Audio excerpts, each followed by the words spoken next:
Published 0213s, the 2nd of December 2017. Updated 0658s, the 2nd of December 2017. Pope Francis was greeted by hundreds of Bangladeshi nuns at the Mother Teresa House clinic. Pope Francis wrapped up a high-stakes Asia tour Saturday after meeting Rohingya refugees in Bangladesh in a highly symbolic gesture of solidarity with the Muslim minority fleeing violence in Myanmar. The Catholic leader flew out of Dhaka after visiting a hospital run by the Order of Mother Teresa and addressing thousands of students on the final day of a visit to Bangladesh and Myanmar that has been dominated by the plight of the Rohingya. Pope Francis is known for championing the rights of refugees and has repeatedly expressed support for the long-suffering Rohingya, describing them as his brothers and sisters.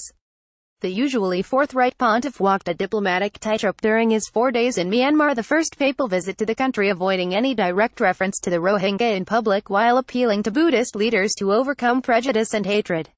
More than 620,000 Rohingya have crossed into Bangladesh since a militant attack on police posts in late August sparked a deadly crackdown by the Myanmar military in Bangladesh. He addressed the issue head-on, meeting a group of Rohingya refugees from the squalid camps in southern Bangladesh in an emotional encounter in Dhaka. Among them was a 12-year-old girl who told him she had lost all her family in a Myanmar army attack on her village before fleeing across the border earlier this year. "Your tragedy is very hard, very great, but it has a place in our hearts," he told them. "In the name of all those who have persecuted you, who have harmed you, in the face of the world's indifference, I ask for your forgiveness."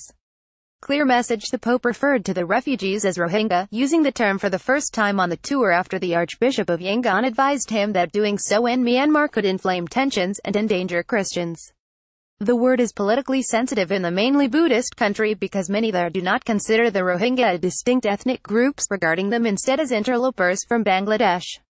The Pope met a group of Rohingya refugees from the squalid camps in southern Bangladesh in an emotional encounter. He had faced criticism from some rights activists and refugees for failing to address the issue publicly. He did not visit the refugee camps, where only a handful were aware that one of the world's most high-profile leaders was championing their cause just 300 miles, around 500 kilometers away. One refugee expressed gratitude that the Pope had finally uttered the word Rohingya, and said he believed the meeting would have a big impact.